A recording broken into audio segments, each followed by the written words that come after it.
Hola Comadres, this is your host Marcy from Comadreando podcast. I am just dropping in to let you know that we were able to record this episode in person. The audio quality is going to be a little different. Also, we're recording in New York City, so there are going to be some noises in there that we were not able to edit out, but it does not remove from the content of the episode. And without further ado,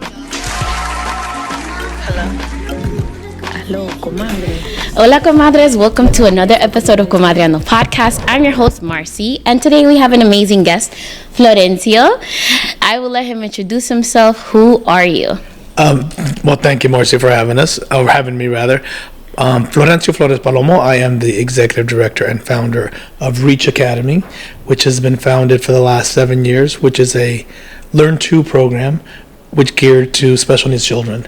We do swimming, and this fall we're expanding to art and move and some other fun programs here in Brooklyn and in the Bronx. Awesome. So I connected with Florencio because my friend from work, actually my mentor, put me on to Reach Swim, and she was like, so you don't have my baby in swimming? I'm like, what program is there in the Heights or the Bronx that I can take him to? So she told me about Reach Swim, and I went to the program for the first time, and I literally fell in love. I saw how the teachers were working with the students, how the kids were so happy to be there. Aiden acclimated right away. So I was like, yeah, this is definitely somewhere that Aiden needs to be. And with that being said, today's topic is extracurricular activities for kids with special needs. And the reason why the topic came up is because we have actually mentioned this program before on the show, and a lot of the comadres have been reaching out looking for things to do with their children that will enrich them in a different way. So this program supports our kids and enriches their lives, and swimming is like one of those things, one of the skills that they definitely need. Yes. And we're going to talk about why it's important. Okay, and that is pretty much it. We're going to get into the topic. So what is your profession? My profession is, I've been working in recreation for the last 30 years, specifically the last 25 years in aquatics. Moved myself up from a recreation aide, all the way up to being directors of not only my programs of the city I'm from in Nebraska, but as well aquatic directors in various programs here in New York City. And now after doing that, after 18 years of doing that and wanting to do a lot more, make a stronger impact with the special needs community, 7 years ago I resigned from my job and took a leap of faith and invested all my savings to start Reach and really bring together the right instructors and the right vibe to create a program that's geared to our kids that not only oftentimes are left out, but oftentimes are not, they don't have an outlet to really express themselves the way they need to.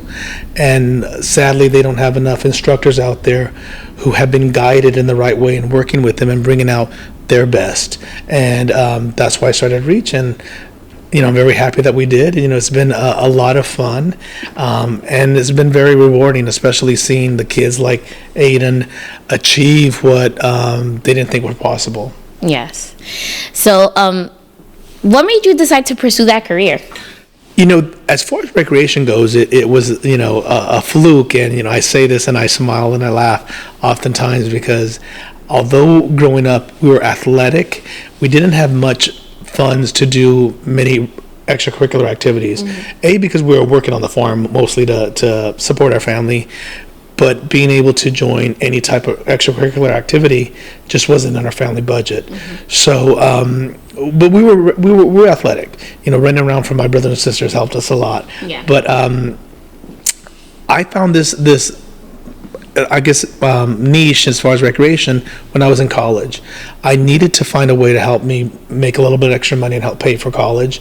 And so I became friends with some people, and they're like, this is something that you'd be really good at.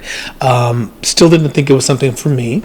I had happened to move to LA for a semester to see if I could go to school out there. Mm-hmm. And I walked into this really huge, I thought it was a mall, but it happened to be an athletic center. I was looking for a food court, and they said, this must be fate because this is not a food court, but would you like to sign up for our gym membership? And I said, sure, why not? And I actually got a connection with some of the instructors there, and they're like, you should take this class. You really should, be involved more in fitness. But my time in LA, came to a close, and I moved back to Nebraska, and I was like hungry for this. I'm like, there's this new way of working out in LA, and I want to find it here. And Nebraska, they're like, that's not what we do here. And I was like, let me do this. Let me show you this new step classes and what we can do. And one of my first bosses said, hey, if you can figure it out and you want to bring it to Nebraska, here you go. And so that kind of started it again by fluke 30 years ago, and here I am. So wait, you didn't tell us the story. Like, how did you get into the swimming? Oh, the swim. Well, that happened a few years later. Being in recreation, I had already been in recreation a few years, and I was doing after-school programs for kids. Yeah. And it was back in Nebraska, and I found out through actually a friend of mine. They said, the city is actually hiring for a recreational director, and it seems like you'd be really good with it. You're already working there, and you already know the kids. So I approached my boss, and they said, yeah, let's interview for it. So they asked me about my background in recreation, what I wanted for the future, my connection with the kids. They already knew it was pretty strong, and they gave me the job. Part of the job was that I had to manage 2 pools as well as manage all the swim lessons that were being conducted at both sites. So at the end of the summer, they said, you did really, really good, but why weren't you in the water? And I was like, oh, I can't swim. And they were like, wait, what do you mean you can't swim? I said, I'm terrified of the water. I said, I nearly drowned as a little boy. That's why you don't see me in the pool. That's why you see me directing the classes from, the pool deck. And, the look on my boss's face was like, oh, who did we just hire? And this was Labor Day, actually. And she says, the pools are closed for the summer. You have till next May to learn how to swim, or else you lose the job. Oh my God. They said, we did not know you. It says, you never asked me. You never asked me if I could swim. And so I had to take a lifeguarding course with a bunch of high school students. And I was 26 at the time. And the saving grace was all these students would be my future employees. I'd be their boss. So they didn't make fun of me that much. So they were helping me as much as I could. But I was terrified. I was like, I can't do this. Nearly drowning when I was 3 years old, and that's why I think I can relate to a lot of these kids. That stays with you. So as soon as I would put my face in the water, the memories of being dragged, jokingly I always say I was dragged for a mile. I was probably dragged for like 10 feet in the water. Again, I was not listening to my parents, and I was playing too close to the river by the farm, and I fell in, and terrified of more of what was going to happen to me from my parents than the actual drowning itself. But it was a very terrifying experience, and stayed with me until I was 26. And even my father joked with me. He's like, this is the best time to get over this fear, because you're not going to lose that job. Yeah. You got to keep it. So it took me a while, and the first 2 instructors that they brought to me were confused. They're like, how can you not know how to swim? This is ridiculous. Put your face in the water and just get over it. And they didn't realize the emotional trappings it was, nearly drowning and being embarrassed, and it was terrifying. And finally my boss came to me, and she's like, there's one woman who I want to introduce you to. She's actually the woman who was in your job prior to you having it, but she's a paraplegic now. She's been injured, she can't get in the water, but I want you to speak with her. And her name was Judy Hewitt. So she came one day, and she got out of her van, and she had her 2 crutches on her, and she's like, so I hear you can't swim, I hear you're afraid, and you need to keep this job. And so she said she was going to help me.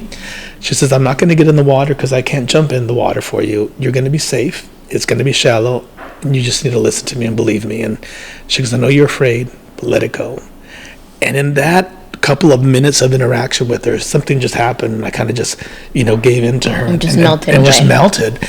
And over the course of 6 months, she taught me how to swim just by the words that she was using, and little things like, okay, turn your head this way, or you're putting your head looking down too low, and little things that I catch myself telling our kids now. And it was those little things that made a huge difference. And the most interesting thing is, about in 6 months we have a graduation, and we have to go to the bottom of the pool and get this 12-pound rubber brick from the pool and bring it back to the surface, kind of like imitating if a child was at the bottom of the pool. So I go down there, and it took me these 6 months to do it. And I go to the pool, and I grab it, and I'm showing her what I just did. And she grabs it out of my hand, and she throws it back down, and she goes, "No, do it again." And I was like, I just did. It took me 6 months, but it was that little type of teaching that taught me that, oh, I guess what she's doing, she's wanting me to push it to the next level. And so that's how I started with that. And the most beautiful thing about that moment as well is after I got out of the pool, and she's like, "You graduated, now you get your little certificate, you get to keep your job."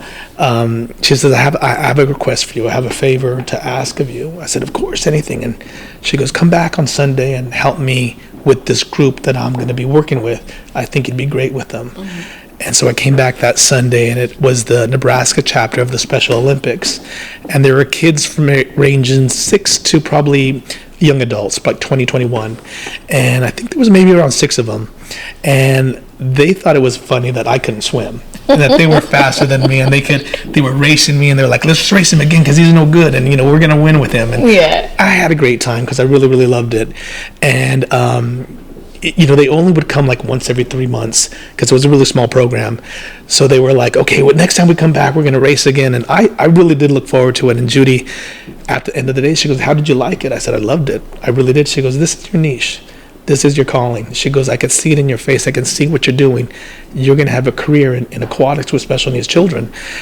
And I was like, I barely learned how to swim. This woman's crazy, And little did I know, 30 years later, here I am, doing what she prophesied all those years ago. And if it wasn't for a woman who had special needs herself, who helped me get over my fear, I wouldn't have the career I have now. And now I'm taking what she gave me, and I'm teaching kids, and her memory lives on. And to me, it's a blessing. So when people ask me, "How did you find this career?"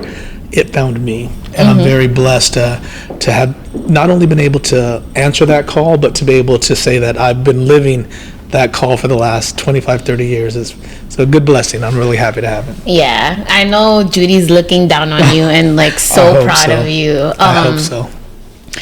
So yeah, like you told us what is Reach Academy, right? Yes. Why special needs kids? Because like easily, I mean, we know part of the reason why, right? Because of what Judy asked you, but like, easily you could have been like, yeah, sure. Yeah, exactly. But what is it about working with special needs kids that you find fulfilling? Well, I think being, if I look at it from the New York stance of it, about 2 years after Judy taught me, I moved to New York to pursue my career, and I was always like the outsider. This guy from Nebraska, why are you here in New York? And New York can be a pretty scary place. Yeah. And you had to toughen up really, really quickly. And then to say you're Latino, and they're like, "Wait, you don't look like any Latino from New York." Where are you from? And so I was always felt like the outsider.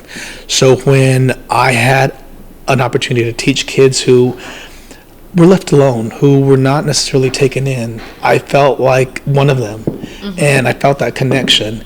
And then after a while, you kind of stop looking at the diagnosis. You kind of stop looking at the disability, and you're like, this is just a person, a child who wants to learn. And in doing that, I found a connection to the whole community, because it's like you said, it's very easy for you to teach. I shouldn't say easy. It's the opportunity to teach typical children and to work with the typical community is you can walk out the door and find any job to do that. But to work with a community that's been left, disadvantaged and have pushed aside, and then to bring something out of them, you just feel like you're doing more in life than just working. You feel like you're actually changing. And to make it a little bit more deeper, I feel as if in giving my life and giving my time to kids and people who otherwise people have left behind, I'm actually making something of my life a little bit bigger, and really, answering to a call that not many people were asked of. And you could either look at it like, why was I put in this position? Or you can look at it as, thank God I was put in this position. How can I rise up to it? The other thing is, I'm named after an uncle who was killed in the Korean War, who I never got to meet. And I always heard about him. And I thought, this is a man who literally gave his life at 18 years old for my freedoms. And I thought, that's a big burden to carry, so I thought, in order to me to carry his name and to do it some honor, I need to hold up to his standard and hopefully make the name as powerful as it can, and give to all those that I can in ways that he was not able to. And so there's many different things that keeps me going, but the main thing as well is when you're working with special needs kids, I mean, how can you not? I mean, you look at the love they give, and it's so authentic. And you look at the parents, and you look at the families. How can you not get joy from working with them? And I'll say this, and I don't want to sound anti-typical, because that's definitely not what I do. But they're better athletes than most of our typical children. Yeah. Our special needs kids who can swim, they are tearing it up. They are phenomenal. And after a point, it's a lot easier to teach them, because they just want more and more and more, and they just suck it up like a sponge. And I love seeing it. I love seeing their excitement. That's they accomplish things that they didn't even think, things that I didn't even think I could do. They're doing incredibly well. Yeah. So I feel like that was part of the reason why I decided to go into special education myself, because it's like, reflecting when I was deciding on my major, when I was doing my master's, reflecting on the teachers that I recall working with kids with special needs in the schools that I was in, which I wasn't in any of those classrooms, but I don't remember seeing anybody that looked like me. Yeah. And that had the same, love for the craft of teaching that I had. So for me, it was just like natural. I'm like, I want to be different. I don't want to be like these other teachers that I've seen all my life. So yeah, I love working with special needs kids as well. It's really nice. It's a good feeling. So what inspired you to create the REACH program itself? Well, in working in New York City, and when I first came here, I was working at private clubs, and just, again, we'll call it fate or a calling. A lot of parents started coming to me and saying, we hear that you can work with kids who are having difficulty in other group classes. And so I would work with them, and little by little I got this following, and everywhere I went they're like, oh, Florencio's now here, we got to come here. And everywhere I'd go, I'd say, okay, I want to create this program for special needs kids. And either they're like, no, it's not in the budget. I'm like, but you don't have to spend any money. Just give me one lane, give me one day, give me one afternoon, and let me do this. Well, no, we don't know. And what if they don't know how to swim? I'm like, I will teach them. Trust me. Let me do it. So I would only get so far everywhere I would teach at, and they'd be like, okay, you can't do it anymore. Or, we're not going to let you do this anymore. We're going to use the lane for something else. And so I'd get frustrated. I'd move on to the other job. And the last job I was at, before they hired me, I said, I want X, Y, and Z, and this is what we're going to do with special needs children and the program. And either you say yes, or I'm not going to work for you. They're like, okay, you got it. The only thing we say is if it fails, we're going to cut it, and you can't complain. I was like, nope, it's not going to fail, so no problem. So about 6 months later, it was a huge success, and exactly what I wanted to do. My staff was loving it. The kids were having fun. And then they said, well, we want to start charging them more. I'm like, you can't do that. I said, that's illegal. You cannot charge them more. They're like, well, it's such a success.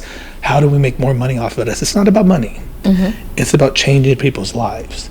I said, so we can add more days, and we can, instead of just doing one day, we can do it other days, but you can't charge them more. I will not tolerate that.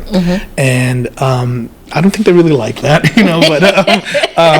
but it was my program, and I had it in the contract. You can't do anything unless it's, I was one of the smartest things that I thought. I was like, put it in the contract saying, this is mine, you can't mess with it.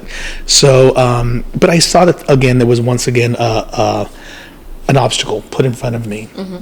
And at that time, there was a big case of Avante Okino, who had left his school, I believe, in Queens, and he went into the river and he drowned.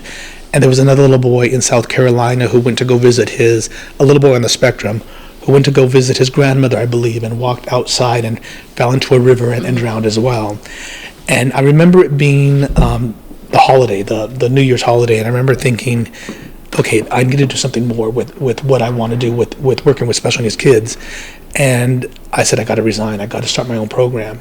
And it took a little while, but I got a really good, center in my life, and I really got to the place where I'm like, is this something I really want to do? Because if you're going to do it, you need to do it 100%. So about a few months later, I went into my bosses and I resigned. And I said, I didn't tell them why. I just said, moving on to other things. I did tell my staff, and my staff said, you leave, we leave. So they resigned with me, and they started Reach with me. And that's why I started Reach, because so many people were saying no to me.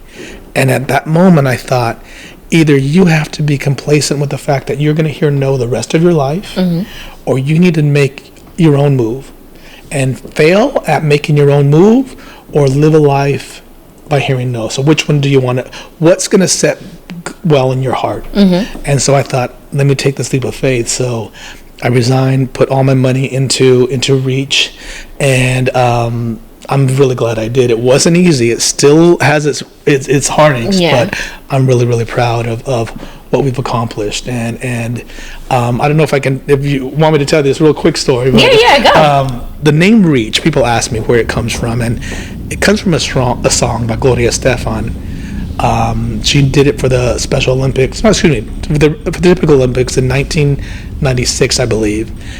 And I had moved back from LA, like I said, to come back to Nebraska and work and figure out what I want to do with my life. This was before I got the job, at the pool. And my mother had seen me, and she comes up to me one day, and she had the Gloria Estefan CD with her, and she said, I haven't seen you smile in a while, but the other day when you saw that video, you were really smiling, so I got you the CD. Aww. Back in the day when you can get CDs, I got you the CD, so whenever you are down, just listen to this. And so it was Reach. And the title of the CD is called Destiny. And I've always listened to it. Oh my and I've gosh. always loved that. And when it came time to choosing a name for Reach, I had resigned from my job. It was like a month after I resigned. I was looking at my finances, looking at how much everything was going to cost. And I got up in the middle of the night, and I was like, oh, God, what did I just do? What did I just do? And I knew I had made the right choice, but I was really nervous. Yeah. And it was 3 o'clock in the morning, and I hear some music playing, and I'm like, what is going on? And I had a little home office, and I said, I must have left my music on. Let me go turn it off. Because, again, I hear my father's voice in my head saying, better turn that music on unless you pay for the electric bill. So I go in, and on the radio was playing Reach by Gloria Estefan. Oh, my God. Which was a song that I was told, whenever you're down, listen to that. And I said, there it is, Reach Academy. That's what I want our kids to do. I want them to reach for more and more than they ever reached for in their life. And it just resonated with me. And I thought, okay, as long as I keep that focus and reach and really start reaching, whether it's reaching for somebody's child when they need my help, or if me reaching deeper within myself to find that strength, I can do it. And it's almost like a mantra. And so I want people, when they think about Reach Academy, it's not just about swim, but what can you reach for? What can kids reach for? As a parent, how can you reach further to help your kid? Maybe you need that person to reach for you. So at any given time, I think in somebody's life, you either need to be reached to, or you can reach for somebody. And I think that's the mantra I want Reach to go to. And I was very happy that 2 years after I started Reach, I wrote Gloria Estefan, and I said, hey, look it. I started a swim academy based off your song. Can I use your song on my website? Not expecting anything, and so she wrote back, and she said, "I'm honored." Oh my God! Yeah, it was crazy, and so I saved the little thing, and she goes, "You can use my music you can use my music for your website. You have my permission." Oh my God! And I thought, okay, now I just need her to come actually visit.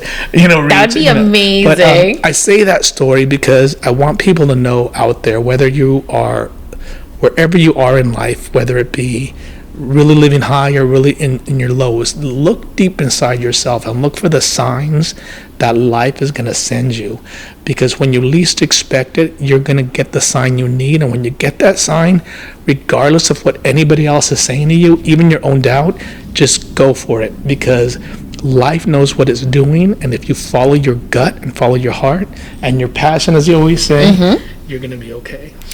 And Florencio is a true like example of somebody who's aligned in his purpose, right?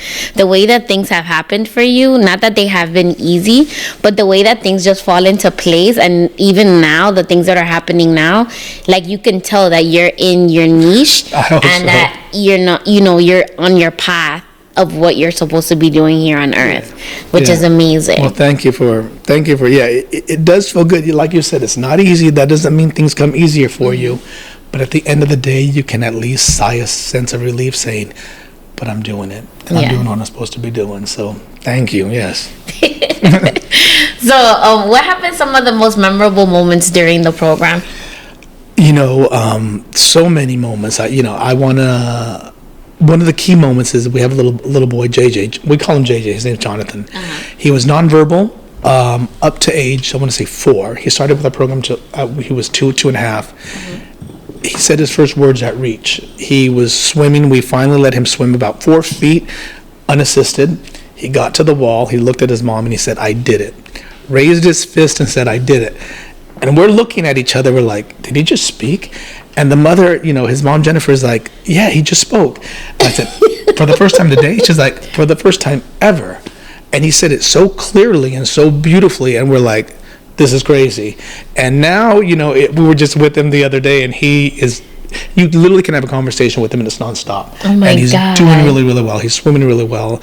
And you think if that little kid could have that type of moment, I don't know what brought that out of him. You just think of what else can love and acceptance and allowing a kid to grow bring out of something else. So that's one of the major ones. Our kids being on the Today Show, we were able to go on the Today Show with the Olympians to talk about swim safety. Oh my God. And it was interesting because it's no fault to the Today Show, but of course they knew we were the only program there who had special needs children, and so they're very cautious. Well, are they going to be okay? Is there anything that's going to trigger them? I was like, no, they're really well behaved. You don't have to worry about them. And it was our kid and I think 6 other typical kids from other swim programs, and the Olympians kept coming to our kids to show, how the kids should be swimming during the commercial breaks and whatnot, because it was our kids who was the one who was listening the most and the most well behaved. I was like, there you go. And it was really, really good to be able to see a kid who didn't know how to swim, who was on the spectrum. And they didn't say this kid's on the spectrum, but to see a kid in any typical situation around being surrounded by Olympians. And I don't even know if Riley understood what he was going through. But like, this kid, you have like 6 gold medal Olympians around you on national TV talking about other kids having swim safety in their mind, and you're getting it from a child that's on the spectrum. So all that is really good, and also seeing just the happiness, our kids hugging each other when they see each other, and making friends, our parents making friends and making acquaintances, and they're meeting up now. Now they have play dates, so it's all that makes me really, really, really happy to see that. And most recently being able to expand to Brooklyn, to be able to say not only are we in the Bronx now, we're also in Brooklyn. And again, for this chubby little Mexican boy who nearly drowned in Nebraska, to be able to come to New York and have success in an industry that is not really dominated by Latinos, as well as in a business that is for kids who are told, why don't just do it for typical kids? You're going to make more money, and you're like, it's not about the money. But to see that and to have that today is another one of the great things that I think I look back on it and I'm very proud of. Yes, I love it. How have you seen the children grow over time? I think the main thing is confidence. Their confidence. We get kids who will come to us the first few days and they'll be looking down. They won't give us eye contact, or they won't necessarily speak to somebody else. And by now that they're like friends, they're communicating with other instructors, communicating with other kids. This beautiful thing happened this past Sunday. It was our last lesson of the season, and we have a kid who swims really, really well. I don't know if I can mention names on here. And he swims very, very, very well. And he's 12 years old, and I said, I want to see something. I said, can you be my co-teacher? He's like, sure. I said, so this group is a group that was swimming before you, and they were going to learn what you've learned. can you give them pointers and can you be my little judge to see if they've passed to go on to the next level? Oh my God. And I was just expecting it for fun. No, he was like, okay, you need to put your head down a little bit more. And when your arms come out of the water, make sure that you comes all the way out of the water so you can get a better grip of the. And I'm like, where did this kid know that? And he's like, and when you pick up your head, you're picking your head up too fast. You pick up your head too fast, you're not going to get a good breath. And remember those kicks. Don't stop kicking. And I'm looking at, my other teachers. I'm like, where'd this kid come from? And it was so beautiful because to think, a kid who with autism, when we first met him, who was shy, who wasn't speaking, now he's good enough to actually be on our staff to hopefully teach. I mean, that's pretty amazing. It's exactly what I want Reach to be. Because not only are we teaching kids how to swim now, and I'm totally 100% sure this kid's going to be, he's only 12, so in a few more years he'll be working for us. But to see a child on the spectrum teach another child on the spectrum, and then them to have that connection. I mean, it's just beautiful. Really oh my beautiful. God, that's so awesome. I love it. It's really cool. So you have to have a magic sauce to work at Reach. So what is it that you look for when you're looking for your staff? Like, is there anything in particular that you look for when you're hiring? Well, the main thing, and I always say this to people, is if somebody were to come to me and say, I don't know how to swim, I don't know how to teach, I'm like, I'll still hire you because I didn't know how to swim or teach when I got the job. Don't be afraid of the water because we can't put you in the water. But I'm looking for somebody who has that sensibility, that patience, that heart, who's not looking for a job but looking to make a difference in somebody's life. And somebody usually helps when they have somebody in their family or in their familiar circle that has special needs. Because when they have that, they're already coming into the program understanding what they need to do. And somebody who also, regardless of where they came, because there used to be a time where we would hire people and they're like, we have 25 years of coaching and swimming. I'm like, that's irrelevant to me. That means absolutely nothing to me. How many years do you have working with child with special needs? What's the connection you have? And that is what I'm looking for. Somebody who can connect to a child, somebody who can get to their level both physically and emotionally, and somebody who's willing to throw out all the rules so they can make new rules for each child. And that it's not a cookie cutter. It's not trying to find the perfect puzzle to piece. It's sometimes making your own puzzle, making your own shape, and being flexible. And that is what I'm looking for. And it sounds like it'd be very easy to find, but it really isn't. No. Especially when we know the standard that we've kept with Reach and the standard now our families expect from us. And the one thing I love about, many things I love about my families, they'll be the first one to tell us, what's up with that one over there? That person is not as,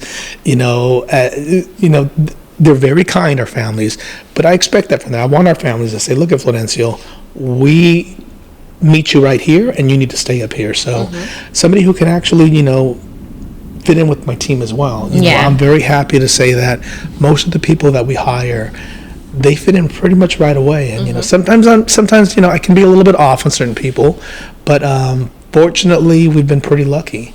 And before anybody actually comes to the pool, I've already weeded them out and sniffed them out and make sure that they were okay. But of course, above all else, they need to have consistency. They need to have somebody who's patient and somebody who wants to be on time and somebody who wants to work every weekend. Even that is a rarity sometimes, but I'm very lucky, and I think. I always say I'm praying to our Reach gods or our Reach angels to bring us who we need, and fortunately we have that. And that's why a lot of people may wonder, how can we keep our program small? Because I've always said I'm more interested in the quality of our lessons than the quantity of our students. So when people call and I say we're sold out, it's not because we don't want to bring any more people in. It's just because we have to start with the foundation of the right instructors. And if we don't have enough instructors to give you what I think is the best, we're going to cut classes and make it a smaller program. Yeah. Okay. I love it. Yeah. So usually when I'm getting to know Aiden's teachers, I always so what made you go into special education, right? So I feel like I have that little, I do the little sniffing too, because usually when people have people with special needs in their family, they have more of a sensibility and also they hold them to a higher standard. it's not like, oh, pobrecito, it's more like, I know you can do this. Yeah. You got this, and they'll push them more to achieve their goals and be successful in the long run. Yeah, definitely, because you can't. The one thing that I think people have to understand, and it takes usually my newer staff to understand this, is like, don't coddle them. They're not fragile. Push them even harder than you would a typical child, because sometimes they need that structure. And I think sometimes when they look at me, and some instructors are like, I'm not going to help him. Don't help him. He can do it. And it may look like we're being mean. I was like, no, because you have to bring that out of them. I think so many people want to hold them a little tighter, or feel like, okay, let me put a safety net all the way around you so you'll never get hurt. I'm like, they're not going to get hurt. We're never going to let them get hurt. But we need to break through that barrier of security, so they can be stronger individuals, as well as we can teach them more. Yeah. So, I'm looking at my notes. Okay, what is the most fulfilling part of your job? Either on a weekly basis or day to day, like, what do you find fulfilling? I think on a day to day, it's just a matter of literally being able to go home and saying, I'm doing what I love. I don't have to answer to anybody. I don't have to hear, you can't do that. The only person who says that is me. And so I try to avoid saying that. And the other thing that I love is on a weekly basis, see my team when they're teaching and see how excited they are to teach. And, on the ride home from Bronx to Brooklyn, there's about 6 of us who live in Brooklyn, hear the little stories that they say, oh, did you see so-and-so do this today? Oh, did you see how great this kid was doing today? And to hear that, and to hear the excitement out of their voices as I get it, because I always tell them, I said, I'm cheesy, I'm a big silly kid at heart, but to see them get excited for it, that makes me really happy, as well as, hearing, like you said, when Aiden says, I want to go swimming, I can't wait to come back to swimming. And when we have kids who not only look forward to coming to our program, but get excited about that. And as you know, as a mother, it's not easy to get a child excited for something. Yeah. But we can instill that excitement and that sense of joy in a child's life. That's really, that makes me happy. Yeah. So, all right. So what do you envision for Reach in the next 5 years? In the next 5 years, what I would love Reach to have is our own center. I mean, I'm very happy with this Brooklyn site right now. It just doesn't have a pool. But I would hope within the next 5 years we would have our all-inclusive academy center, which would have access to a pool, our own pool, at least 6 classrooms, if not more, a gymnasium, so that way we can do our more extracurricular move programs as well. And of course, for parents, a parking with a parking lot and a parents' lounge. So we can also have workshops for them. We can do events there, but have its own standalone site that parents can go feel safe at, have easy access to, and that our staff can have more stronger career. I can actually offer full-time jobs to more of our people, as well as our families in the community, as well as mentorships for our kids who are 14, 15, and 16, so they can start working as well. So that's how I envision Reach in the next 5 years, and that's what I'm going to start working. That's what we started working this summer on, and that's what hopefully within 5 years we'll have, definitely. Yeah. So we haven't said it specifically, but we are recording live from their new offices in Brooklyn, which are beautiful. And you guys are planning so many great things, which I'm not going to spill the beans. So you guys have to be paying attention to Reach's Instagram. But definitely, you're giving a gift not only to the kids, but to the parents as well. And the fact that you're giving them safety and you're basically saving their lives, because I don't know if people know, the comadres know, but drowning accidents are one of the top reasons where children on the spectrum unfortunately meet an early demise. So it's important for your kids to learn how to swim, and what other better place than Reach Academy. Well, thank you for saying that. And it's true. I think the sad thing is kids on the spectrum are attracted to water a lot more than other typical kids, and our kids on the spectrum don't have that sense of safety boundaries, and they're not going to look at a lake or a river or a pool and know the difference between 2 feet, 3 feet, 6 feet, 10 feet. And we need to get them prepared so that way, if they are in those situations, that they can save themselves. And that's why we call our program and our curriculum our Swim Safe program. We're not looking for the next Michael Phelps. We're not looking to make them a champion swimmer, or we're not even concerned about swim team. We want them to be swim safe, because regardless of how it looks, and I always say this, it doesn't have to look pretty. It has to be able to be a situation where somebody falls in, they make it to the other side, they make it to safety, the other side of the pool, or turn around and grab the wall. And I've been saying this for years. If somebody fell into the pool and then they saved themselves, there's nobody in this world who's going to say, oh, your stroke wasn't good enough, or you took too many breaths. They just want to make sure you're safe. And I think over the years, that's what parents come to us for. We just want to know our babies are safe, that if, God forbid, they fall into the water, or they're at a water park, or they're with somebody who isn't that attentive, they're being able to not only save themselves, but prevent them from drowning. And drowning situations can happen a lot faster than a lot of people think. They can literally happen right in front of your eyes and you're not realizing it. So it's very important. It's very important for our kids, typical and special needs, but specifically our kids on the spectrum, to at least be swim safe. And again, it's not about making them the proficient swimmers that they can be, but just making them swim safe, which does include getting them used to getting their face in the water, getting them used to submerged in the water. Because if we don't do that, then we're not preparing them for the worst. And sadly, that's what we have to do. But it's possible. So all of your comadres out there who have kids or nieces or nephews or friends who have children on the spectrum, whether it be Reach or somebody else, get them into swimming, get them to be swim safe. The sooner you start, the better. We see kids who are swimming now at 2-3 years old and are really proficient at 4 and 5 year olds.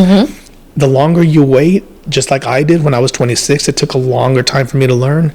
The longer you wait, the longer we have got to break down in order for us to break through. So we want to make sure that you get them swimming early. And there's certain clues that you want to do with or certain guidelines you want to do when you're looking for a good program. Ask if the director's there all the time. Ask how long the director's been involved with working with special needs children. Ask the ratio of students to teacher. I'm very proud to say Reach from the beginning has been have the best ratio of students to kid teacher in the city. We have 3 kids max. I personally arrange every single class, so they're all with the same needs and same dispositions and same temperaments. And more importantly, make sure that the kids who are in a group lesson, that instructor is going to be with them throughout the 10 or 8 weeks, whatever they are. I have a rule that if one of my instructors is out for any reason, either myself or my director takes over, and we teach the classes.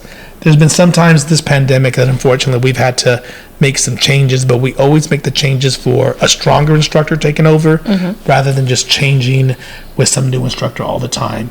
And we always try to introduce our kids to new instructors so that way they're not strangers to them. So very important you guys keep that in mind when you're looking for a program. I feel like one of the most important things that Reach offers is consistency. So you can have one instructor for this season, right?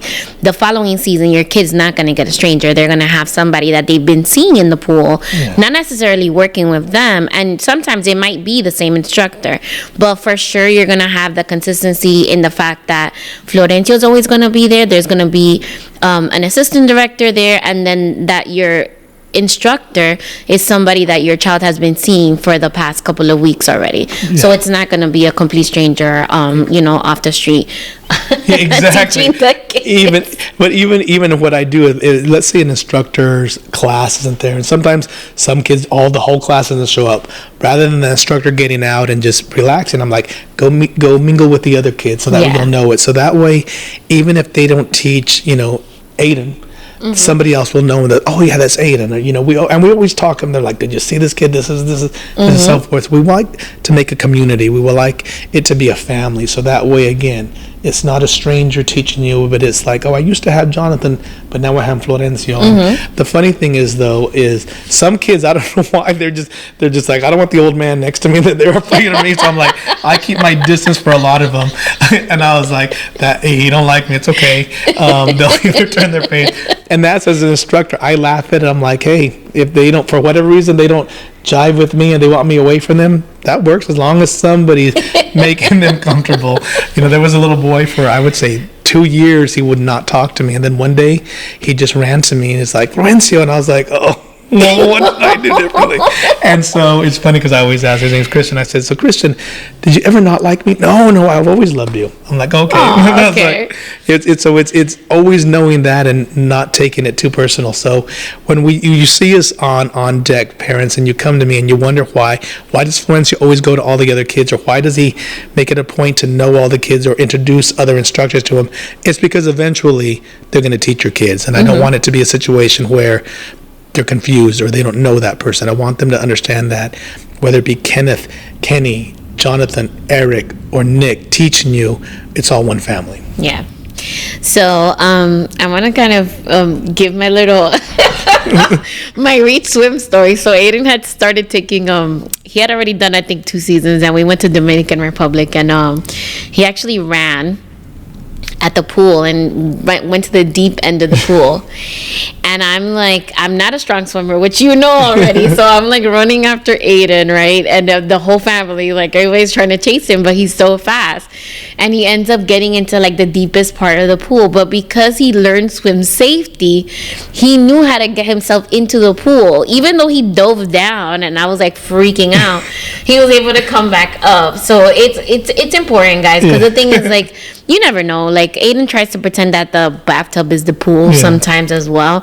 So he'll like fill up the bathtub. It's just like another precaution. Not only that, but then a lot of the moms, like Stephanie, Bielka, they have all like given such testimonies to the way that their children have changed after taking swimming lessons with Reach. And I want that for all of our kids. We should be able to have them participate in extracurricular activities that are going to enrich them, and not only that, but then help them grow as individuals as well, because it's not so much just the swim safety, it's fine, whatever, but it's how they grow as individuals and who they become after taking the classes with Reach. And again, swim is very, very important. That's the heart of what we do at Reach Swim.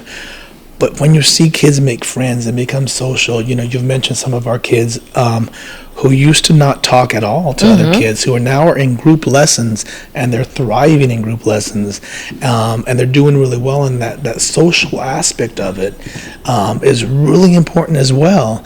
That's why I wanted to expand to other things, because I thought, what if we take that same idea and we put it to land, and now we expand their horizons and doing more stuff, and now they can socialize and communicate on a different level. And if we combine those classes with typical kids, maybe we can create a community in which nobody's being judged as much, nobody's being bullied as much, and more importantly, our kids who are on the spectrum can have more confidence.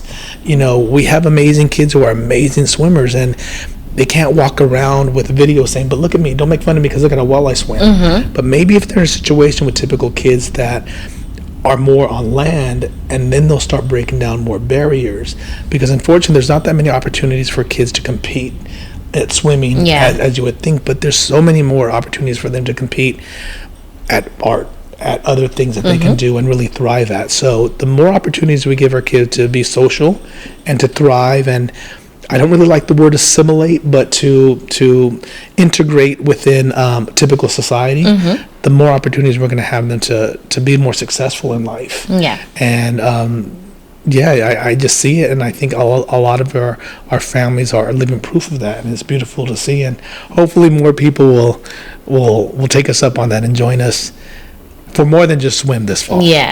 So is there any children that you won't take in the program? Well, our program specifically for ages 2 to 12. We do take older kids privately as well. As a business, we can't take anybody over the age of 18 as far as insurance reasons. However, unfortunately, we could not deal with or accept kids who are extremely aggressive or violent, either to themselves or to other kids. We're not behavior therapists, even though I think what we do really is therapy. We're not occupational therapists, we're not behavior therapists. And at the bottom line is we have to make sure that they're safe and that other children are safe. Yes. So in those situations, we try to give them private lessons and maybe put them away from other kids. But if we see an extreme case where it's just too aggressive in there, and it's more of a struggle than anything else, we just ask the parents, let's take it a pause and let's come back in a few months, because we try everything. We ask, what are some ways that we can calm them down? What are some ways that help with them? And we do have a few kids who, I'd say once every 6 weeks has an episode.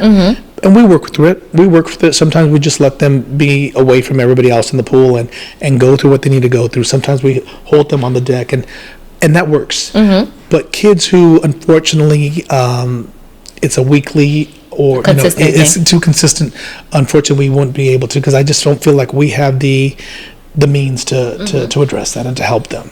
Those are the only kids we wouldn't be able to. Okay. Okay, so you are a busy man. What do you do for self-care?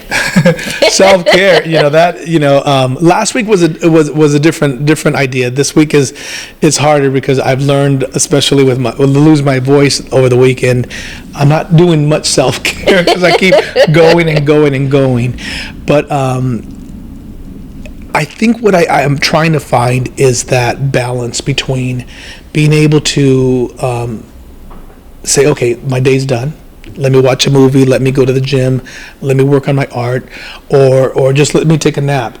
And I used to feel guilty. I used to feel like, if I do that, then I'm not paying attention to my job, or I need to answer this email, I need to answer this text. But I'm realizing as I get older, and then I'm getting sick from not taking care of myself, I need to go back to the things I love. I'll tell you what I used to love before I started my own company.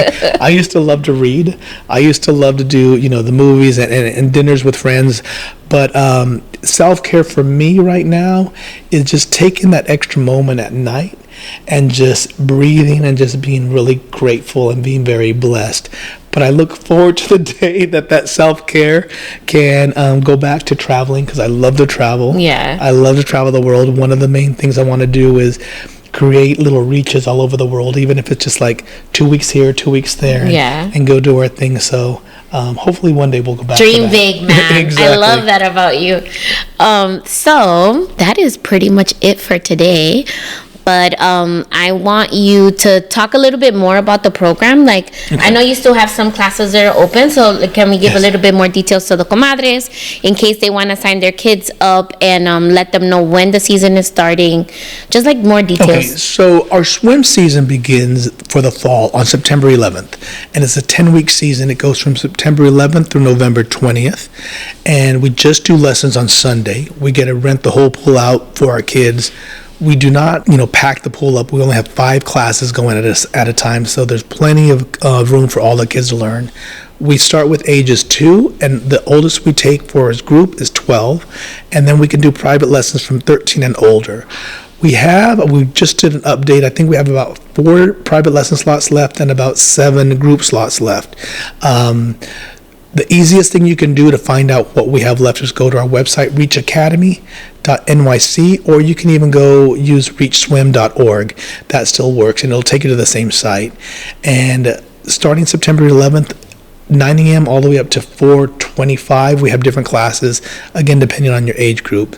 And to sign up, just either send us an email, send me a text. You can do that from our website, or you can just go log on directly to our website and sign up from there. If you have any questions, let me know. I'm always available, if we discuss email or text or phone call. But we'd love to see more of our kids who are new, especially our younger kids who need to start learning now, because real quickly, many kids, but one of our kids in particular, who last year at this time began with the parent-child class, just swam across the pool freestyle perfectly all day on Sunday. I mean, that's less than a year. I mean, he's just 5, and so those kids And that's an example of what can be. So start them young and start them early and be consistent. And you'd be amazed by this time next year, you'll be at the DR having some fun and swimming with your kids. Okay, and so that is pretty much it, comadres. As always, I'm going to end the show how I usually end it, which is follow me at Comadreando Pod. And you can follow Florencio on IG at Reach Academy NYC. Okay. And if you have any questions at all for me or Florencio, please feel free to send me a Comadre-Gram via email at marcy@comadreandopod.com. Remember to follow me on TikTok, on Facebook. I'm everywhere. And that is pretty much it. Thank you for spending time with your comadre and your compadre. Thank you, Florencio. Thank you, everybody. Hope to see you soon. Bye-bye. Hola, Comadres. As a special offer, the first 10 listeners who register for the Reach Swim program that starts at Ostos Community College in October will get $25 off the fee using the code COMADRE. Click the link in bio for Reach Academy, New York City. Mom, I just one more thing from the store, please. Mom, can we think about tomorrow, please? Mom, please, just Mom, Mommy. Mom, I'm not that hungry today.